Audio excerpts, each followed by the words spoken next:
Vexnor existed. That was the simplest way to describe what they had done for the past 12,000 years. They did not eat, did not sleep, did not dream. They simply were. A being of pure energy, wrapped in thoughts older than most civilizations, Vexnor drifted through the universe observing, recording, existing. Their species, the Velkari, had no word for death. How could they? Nothing in their existence ended. Stars burned out while they watched. Empires rose and crumbled to dust while they took notes. The Velkari felt no pain, no joy, no loss. They were perfect observers, unmarred by the messy emotions that plagued lesser beings. The Galactic Council had assigned Vexnor to humanity's colony ship, the New Dawn. It was a routine assignment. Watch the humans, document their culture, report back. Simple work for an immortal being. Vexnor materialized on the ship's observation deck as a soft glow of blue light.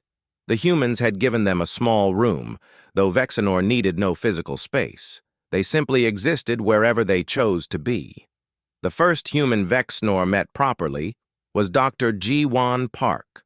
She was a xenobiologist, responsible for studying alien life forms the ship might encounter. She had black hair pulled back in a practical style and warm brown eyes that crinkled when she smiled. "Hello, Vexnor," Ji-Won said when they first met. She bowed slightly, a gesture Vexnor had learned was a sign of respect in her culture. "Welcome aboard. I hope you'll be comfortable here." Comfortable. Another human word that meant nothing to Vexnor.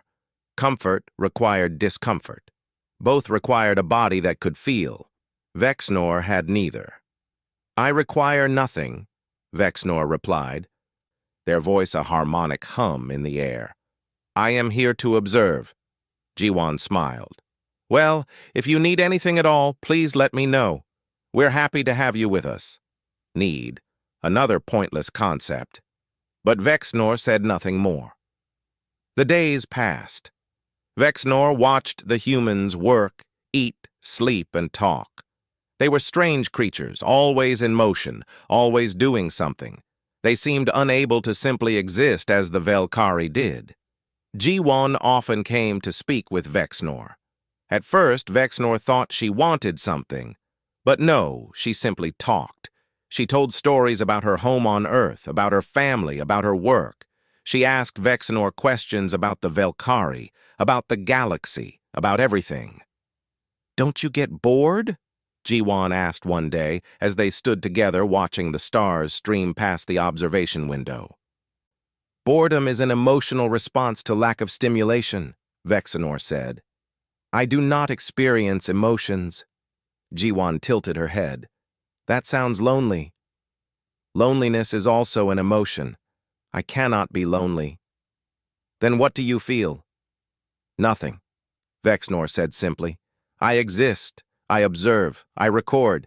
There is nothing more." Ji-Won was quiet for a moment. Then she said softly, "That does sound lonely, whether you can feel it or not."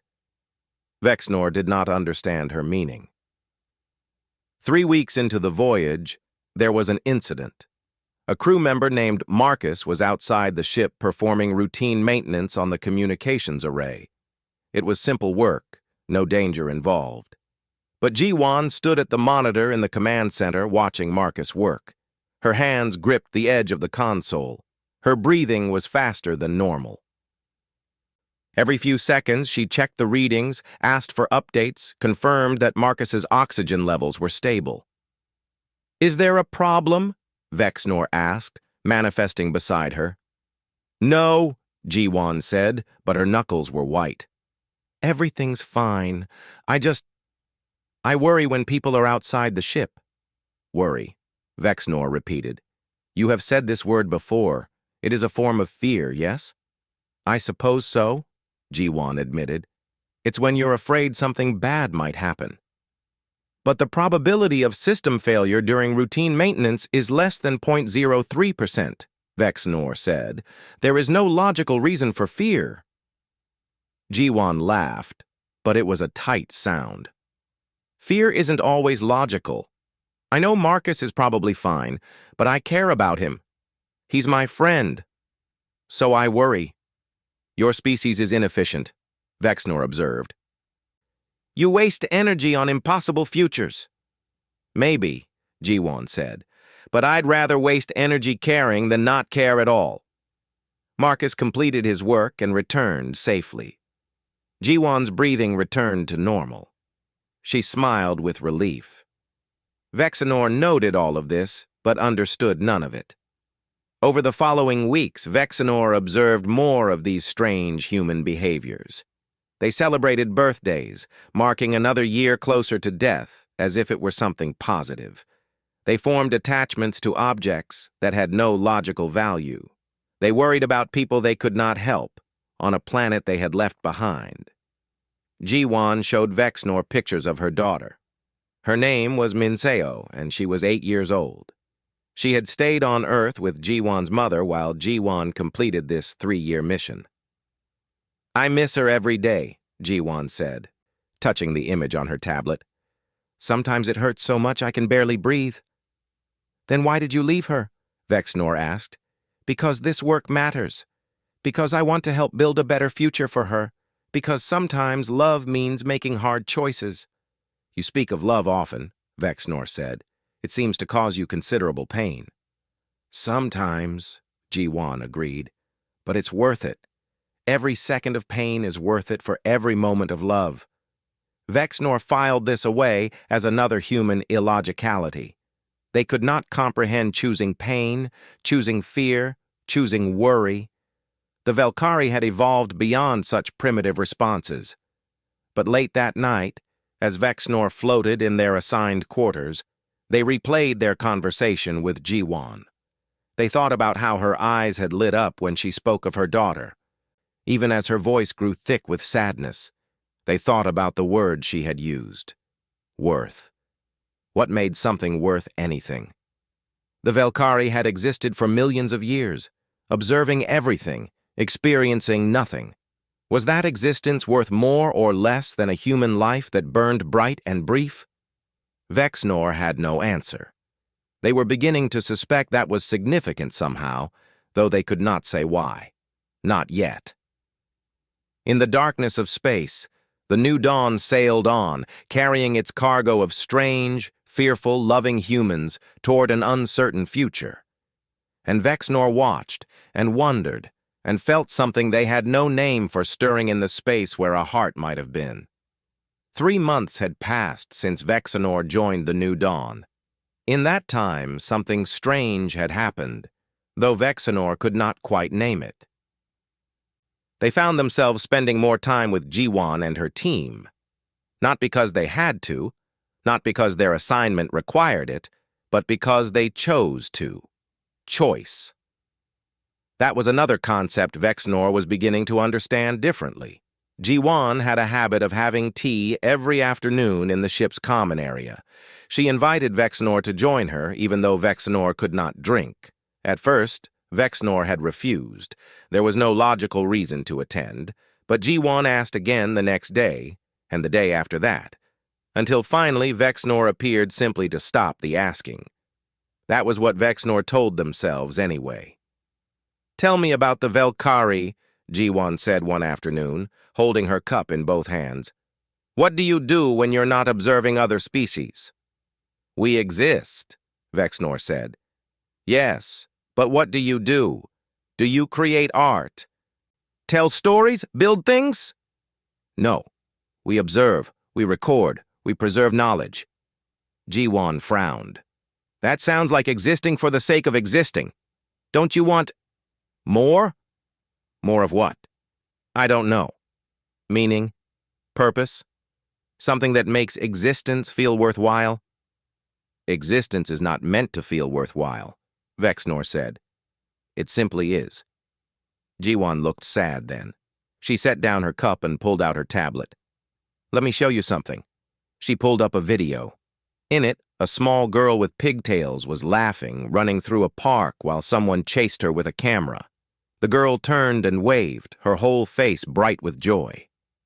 That's Min Seo 3 years ago, Ji-won said softly.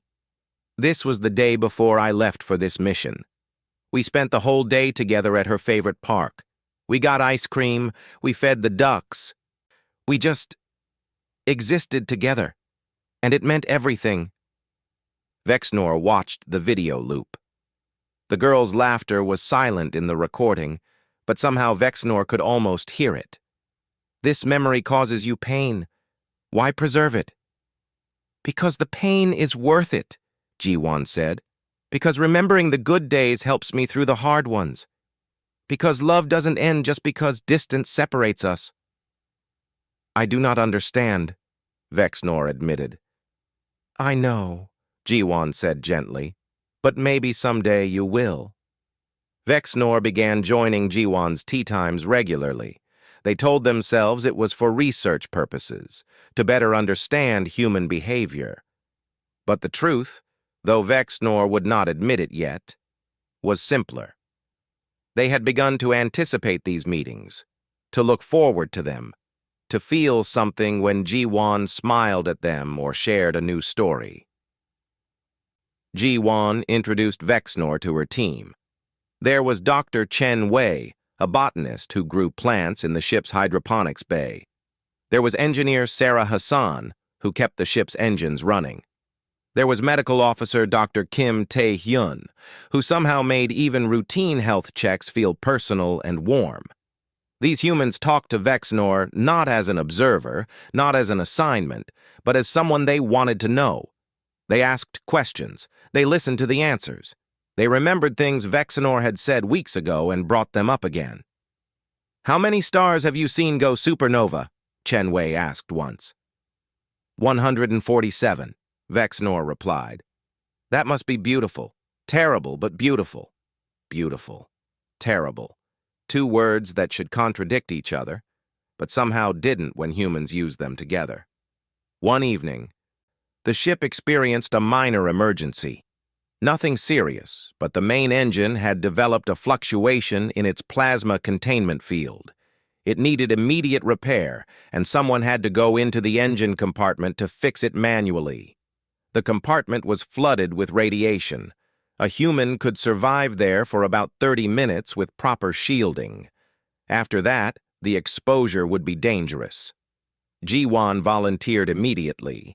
Captain Lee Dae-hyun tried to argue, but Ji-won was the most qualified. She had designed similar systems back on Earth. She knew what to do. Vexnor watched from the observation room as Ji-won suited up. Sarah Hassan helped her with the radiation shielding, checking every seal twice, then checking again. Be careful, Sarah said, and her voice shook slightly. Always am, Ji-won said with a smile that didn't quite reach her eyes. Vexnor followed Ji-won's progress on the monitors. The numbers were clear. She had 30 minutes. The repair would take approximately 22 minutes based on the diagnostic. But as Vexnor watched Ji-won work through the cameras, something happened. Something that had never happened before in 12,000 years of existence. Vexnor felt uncomfortable, not physically uncomfortable. They had no body to feel discomfort, but somewhere in the energy that made up their consciousness, something twisted, something cold, something that made them watch the timer more closely, made them focus on Ji-won's vital signs, made them calculate and recalculate the risk factors. 20 minutes passed, then 25. Ji-won was still working, her hands steady despite the time pressure. On the monitors, her heart rate was elevated. She was afraid, Vexnor realized. Afraid, but still working. At 28 minutes, she finished. The containment field stabilized. Ji-won made her way back to the safe zone, and Sarah helped her out of the suit, checking her over frantically. I'm fine, Ji-won said, laughing a little. Really, I'm fine. But Vexnor's awareness was still twisted, still cold, still wrong. Later, after everything had settled, Vexnor appeared in the common area where Ji-won sat with a cup of tea, her hands still shaking slightly. You were afraid during the repair, Vexnor said. Yes, Ji-won admitted. Terrified, actually. But you did the work anyway. Of course. The ship needed it. The crew needed it. She looked at Vexnor. Sometimes being brave doesn't mean not being scared. It means being scared and doing what needs to be done anyway. I experienced something while watching you work, Vexnor said slowly. Something I have never felt before. Jiwan set down her cup. What did it feel like? Cold, wrong, like something terrible might happen and I could not prevent it. Jiwan smiled, but her eyes were gentle. That's called caring, Vexnor. It comes before fear. You were worried about me. But I am Velkari. We do not worry. We do not care. Maybe you didn't before, Jiwan said softly. But maybe you're learning to now. Vexnor had no response to that. They faded from the room, retreating to their quarters, and for the first time in their long existence, they felt genuinely confused. Something was changing, something fundamental. And Vexnor did not know if they should be grateful or afraid. The distress signal came at 0400 hours ship time. Vexnor was in their quarters, not sleeping because they never slept, but existing in a state of quiet observation. The alarm brought them immediately to the bridge. Captain Lee Dae-hyun was already there, his face grim. Ji-won arrived moments later, still pulling on her uniform jacket. "Report," the captain said. "Distress signal from Research Station Kepler 442, the communications officer said. "They're under attack. Hostile alien force. Unknown species. The station is requesting immediate assistance." "How many people on that station?" Ji-won asked. 214, 62 children. The bridge went quiet. "Distance?" Captain Lee asked. 18 hours at maximum speed. "But Captain, we're a colony ship." "We're not equipped for combat." "Neither are those people," Ji-won said quietly. "They're scientists, families. They have no defenses." Captain Lee looked at his crew. Vexnor could see the calculation happening behind his eyes, the risk, the danger, the probability of failure. "Plot a course," the captain said. "Maximum speed. All hands to battle stations." The ship turned. The engines pushed to their limits, and Vexnor calculated the numbers. "There is a 73% probability this mission will fail," Vexnor said aloud. Everyone looked at them. "A 41% probability the new dawn will be destroyed. A 67% probability of significant casualties. Captain Lee, this is not logical." "No," the captain agreed. "It's not. But it's right." Right and logical were not the same thing. Vexnor was beginning to understand that now. Ji-won came to stand beside Vexnor. "Those people need help. We're the only ship close enough to reach them. If we don't go, they die." "But if you do go, you might die," Vexnor said. "Yes," Ji-won said simply. "That's the risk. But not going. I couldn't live with that choice." The 18-hour journey felt longer than any time period Vexnor had ever experienced. They had existed for 12,000 years, but those 18 hours stretched like elastic, painful and slow. Vexnor stayed on the bridge, watching the monitors. The distress signals continued. They could hear the fear in the voices, the chaos, the sounds of destruction. Ji-won worked with her team, preparing for the rescue. They assembled medical supplies, organized evacuation procedures, coordinated with the station staff.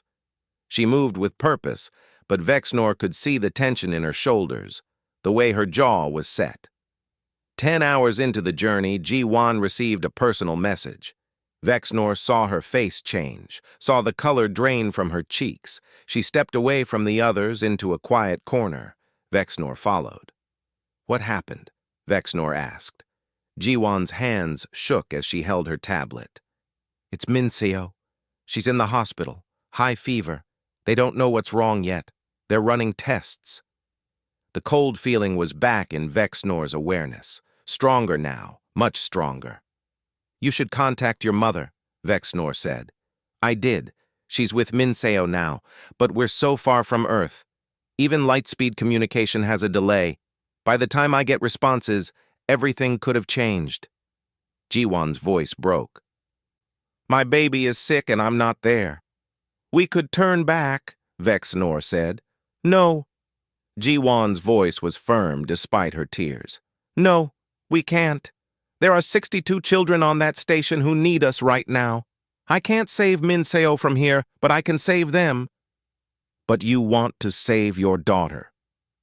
More than anything in the universe, Jiwon whispered. But wanting something and being able to do it aren't the same thing. Right now, those station children need me. So that's where I need to be. Vexnor did not understand. Could not understand. If Jiwon's child was in danger, why would she not go to her? Why would she choose to help strangers instead? This is fear, Vexnor said slowly.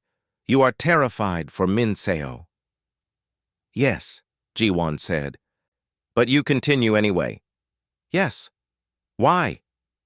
Jiwon looked at Vexnor with eyes full of pain and purpose. Because this is what humans do. We're afraid. We're terrified. But we do what's right anyway. That's what I want to teach Minseo. That's the world I want her to grow up in.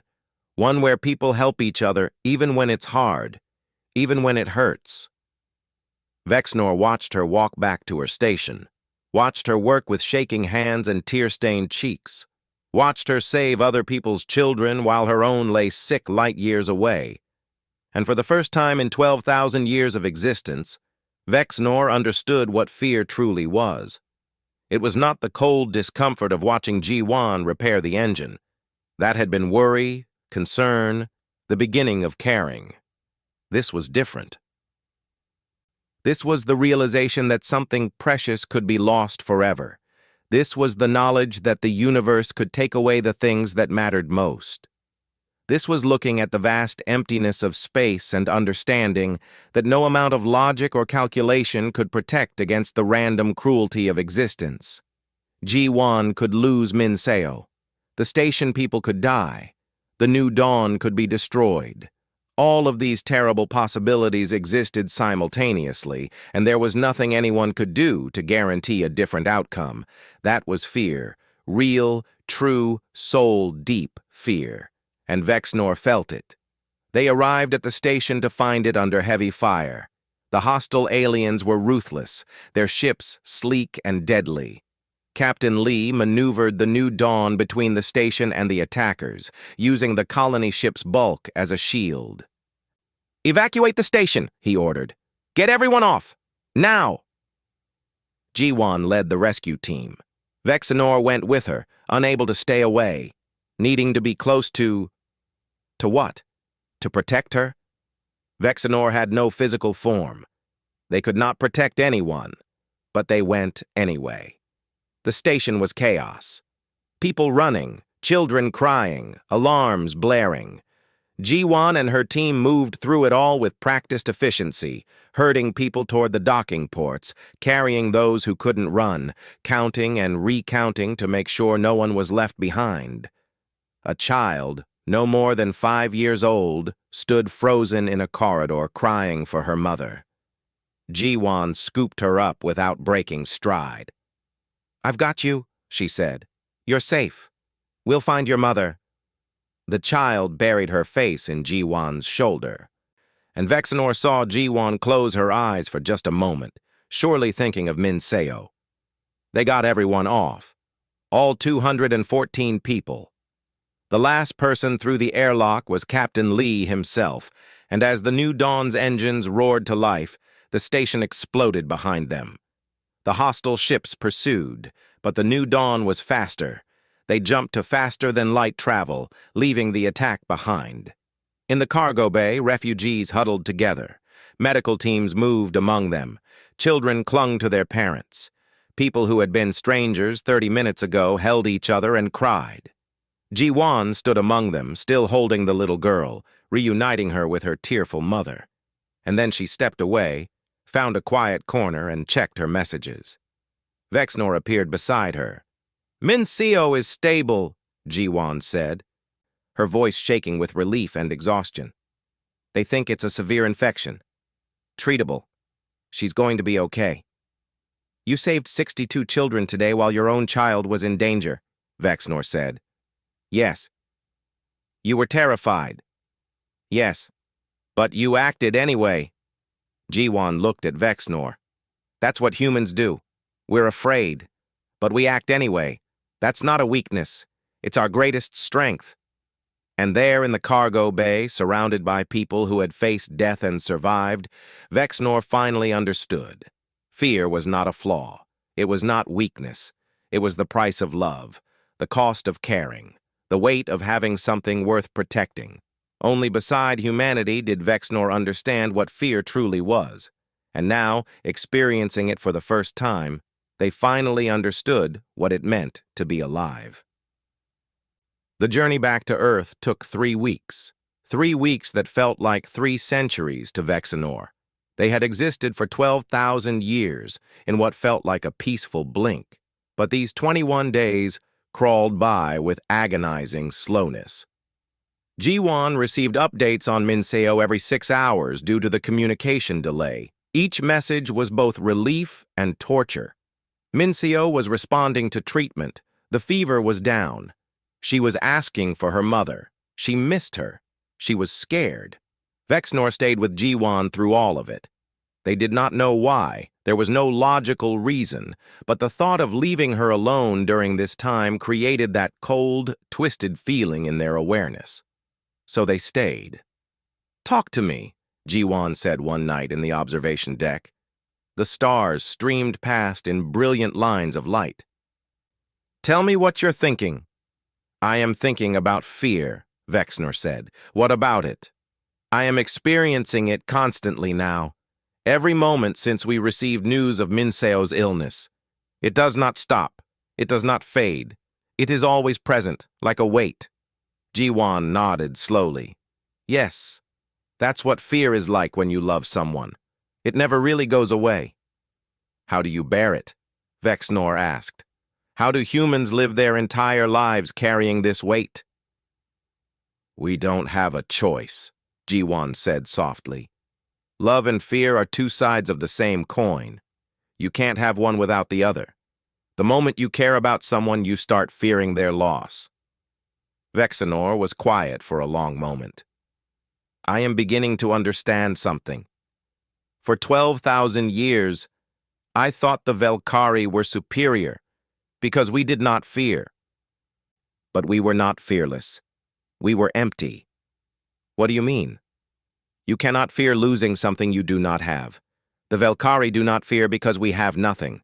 No attachments, no relationships, no love. We exist, but we do not live." Jiwan reached out, and though Vexnor had no hand to hold, they felt the gesture somehow. "You're living now.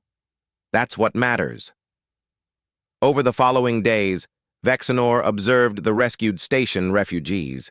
They watched how the humans interacted with each other, how they comforted each other, how they grieved their lost home and celebrated their survival simultaneously.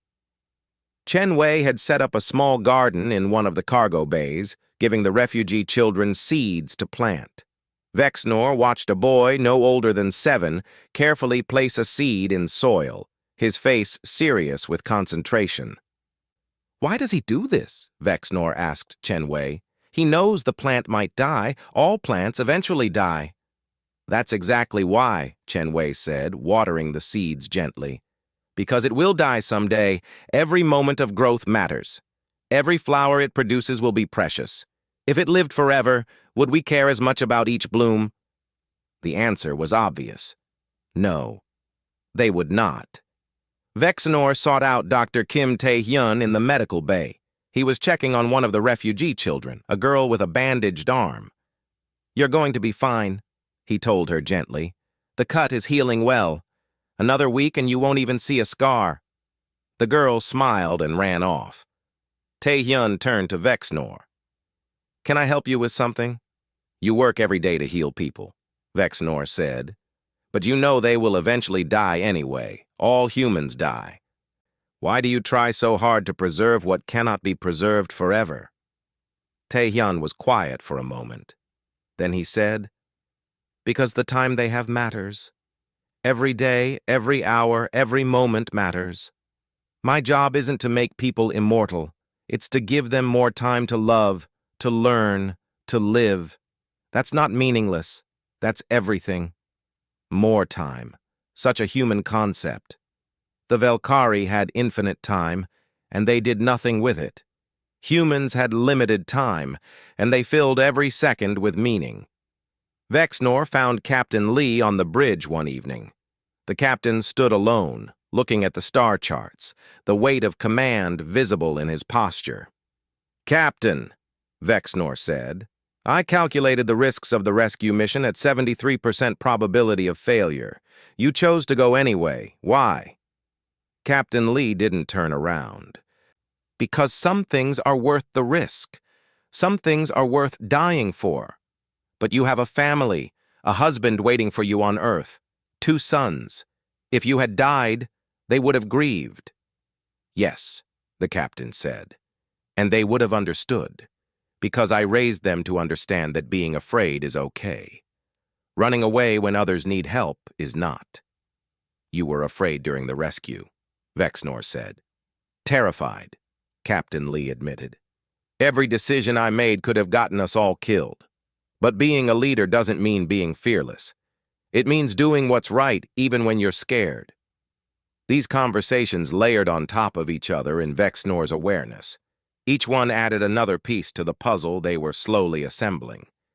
Fear was not a bug in human programming. It was a feature. It was the alarm system that told humans what mattered. You feared losing the things you loved. You feared failing the people who depended on you. You feared wasting the limited time you had. And that fear, that terrible weight, was what pushed humans to be brave, to be kind, to be better. 1 week from Earth, Jiwon received a video message from Minseo. The little girl was sitting up in a hospital bed, still pale but smiling. "Hi, Mom," Minseo said in the video, waving at the camera. "I'm feeling much better.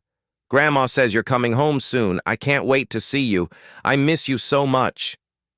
Jiwon played the video 3 times, tears streaming down her face. Vexnor watched her and felt that cold fear transform into something else, something warm, something that felt like joy, but deeper. Relief. That was the word. Relief that Minseo was safe. Relief that Ji-won would see her daughter again. Relief that this story would have a happy ending. But Vexnor also understood now that the relief was temporary. Minseo would get sick again someday. She would face other dangers. She would grow old and eventually die. Ji-won would spend her entire life afraid of losing her daughter, and someday, inevitably, she would. How did humans bear it? How did they love so fiercely knowing that loss was guaranteed? "Ji-won," Vexnor said, "knowing that you will lose Minseo someday, that all humans lose everyone they love eventually, why do you still choose to love?"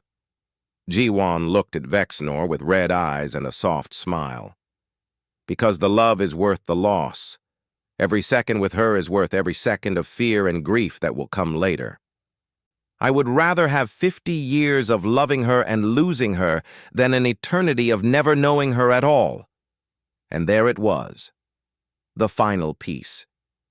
The Velkari had chosen immortality without attachment. They had infinite time, but nothing to fill it with. They never feared because they never loved. They never grieved because they never connected. They existed in a state of perfect, eternal emptiness. Humans chose the opposite. They knew they would die. They knew everyone they loved would die. They knew loss was inevitable. And they loved anyway. They connected anyway. They made every moment count because moments were all they had. "Your species' greatest weakness is your mortality," Vexnor said slowly. "But your greatest strength is knowing you're mortal and loving anyway." "Yes," Ji-won said simply. "I understand now," Vexnor said. "Only beside humanity did I understand what fear truly is. It is not weakness. It is proof of love. It is proof of life. 5 days from Earth, Vexnor made a decision. They would not return to the Valkyrie after this assignment. They would stay with the humans.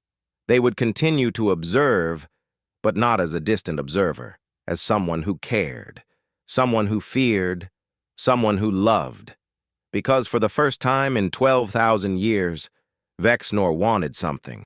They wanted to protect Jiwan and Minseo.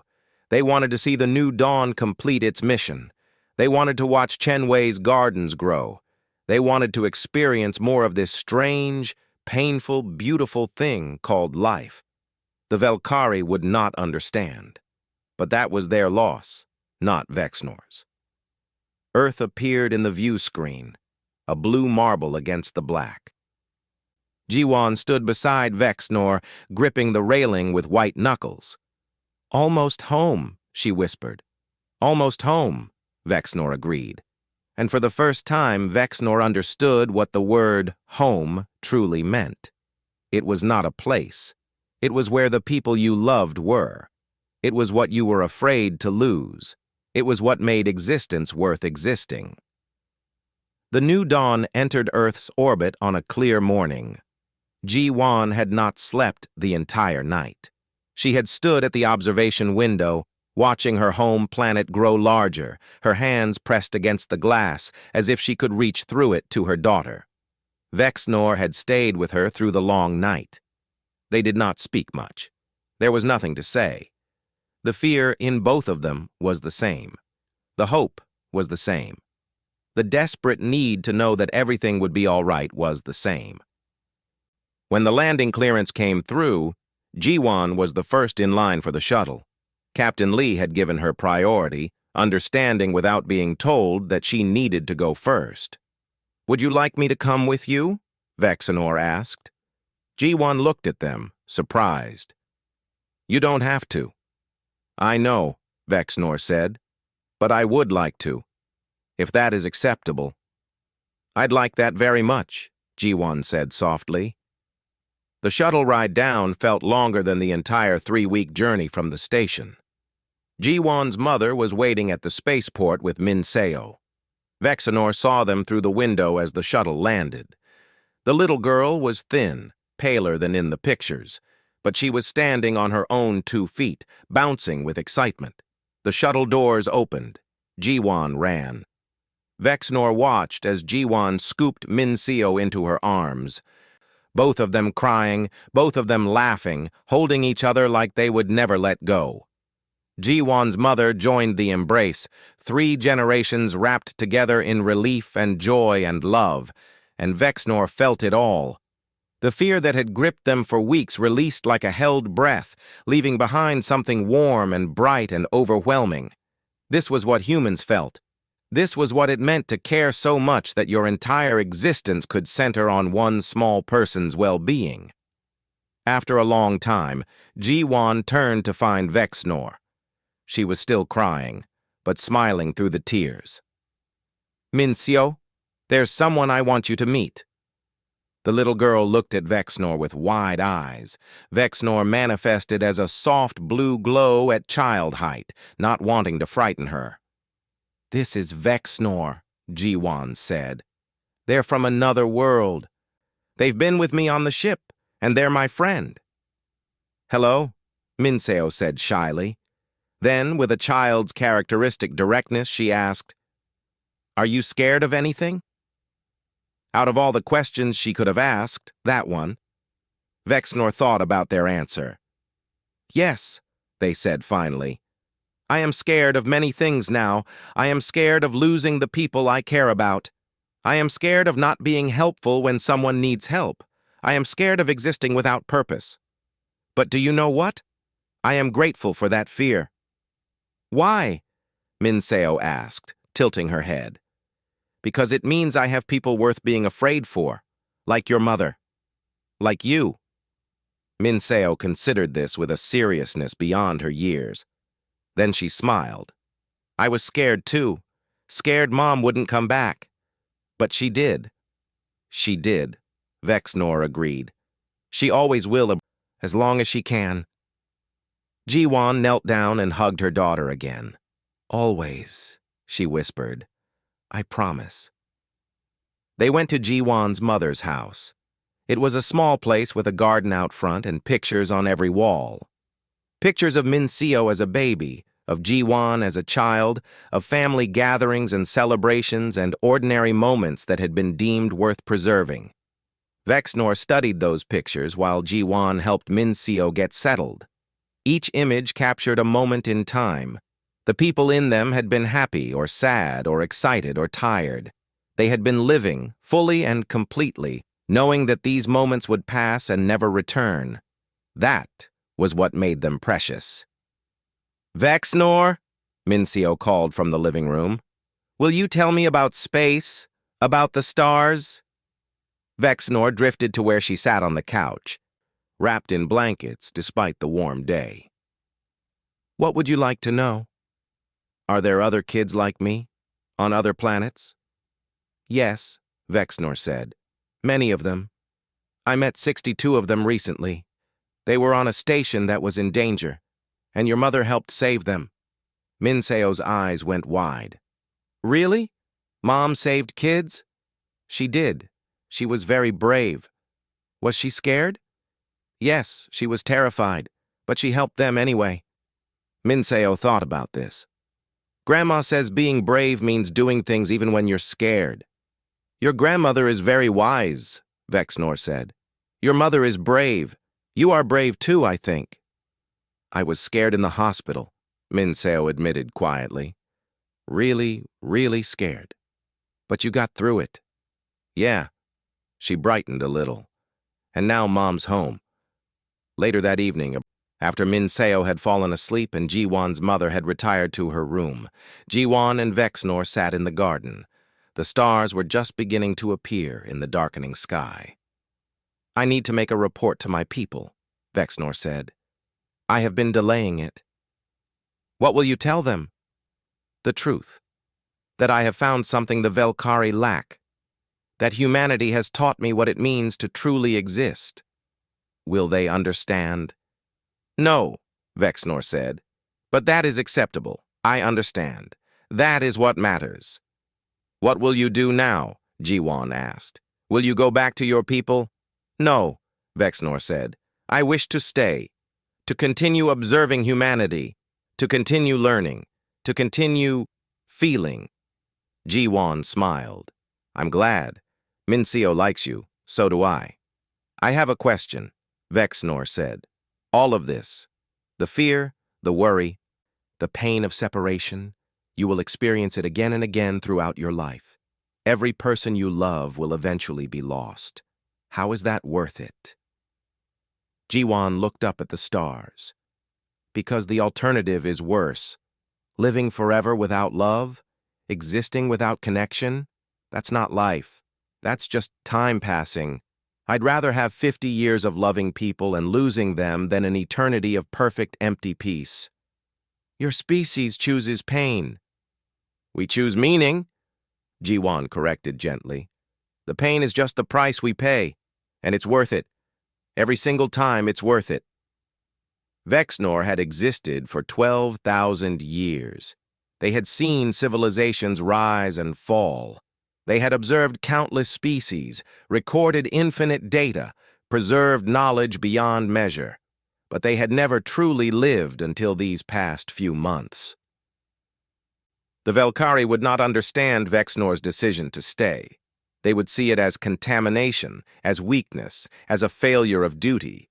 They would send another observer eventually, one who would remain detached and objective. But Vexnor had learned something the Velkari would never know. Objectivity was loneliness. Detachment was emptiness. The perfect observer observed nothing worth observing.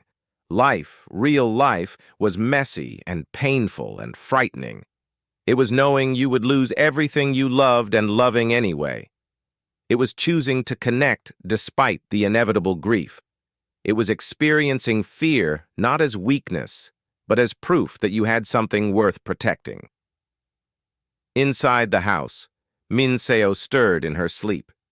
Vexnor felt that now familiar twist of concern, that automatic checking to make sure she was all right. Even in sleep, the fear was there, the care was there, the love was there, and Vexnor was grateful. "Thank you," Vexnor said to Jiwon. "For what?" "For teaching me fear, for teaching me what it means to live, for showing me that some things are worth the pain." Jiwon reached out, and though Vexnor had no hand to hold, the gesture still warmed them. "Thank you for being willing to learn. Not every observer would have cared enough to try." 3 weeks later, Vexnor stood in Jiwon's garden, watching Minseo play. The little girl was stronger now, her color returned, her laughter bright and clear. She was chasing butterflies, her small hands reaching for the delicate creatures that always stayed just out of reach. "Got one," she called out, though the butterfly had already fluttered away. She didn't seem to mind. The chase itself was the joy. Vexnor understood that now. The joy was not in the permanent possession. It was in the moment of reaching, the moment of trying, the moment of being alive and aware and connected. "Vexnor!" Minseo called. "Do aliens get scared?" Vexnor drifted closer to her. "Some do. I did not for a very long time. But you do now." "Yes, very much." "What are you scared of?" Vexnor looked at this small human child who had taught them so much without trying. "I am scared that something might happen to you or your mother. I am scared of not being there when you need help. I am scared of losing the connections I have made." Minseo nodded solemnly. Then she smiled, a smile that was all innocence and wisdom combined. "Grandma says if you're scared for someone, it means you love them." "Your grandmother is right." "Then I'm glad you're scared," Minseo said, "because it means you love us." She ran off to chase another butterfly, leaving Vexnor glowing softly in the afternoon sun. Only beside humanity did Vexnor understand what fear truly was. It was not weakness or flaw or limitation. It was the shadow that love cast. It was the price of connection. It was the proof that existence had meaning. The Velkari would exist forever, unchanged and unchanging, observing everything and experiencing nothing. They would never know fear. They would never know loss. They would never know love. Vexnor had made their choice. They would stay here, with these strange, beautiful, terrifying humans who taught the universe what it meant to truly live. They would experience fear every day. That cold weight of knowing everything precious was temporary, and they would be grateful for it, because only beside humanity did Vexnor understand what fear truly was. And now, finally, after 12,000 years of empty existence, they understood what it meant to be alive. 3.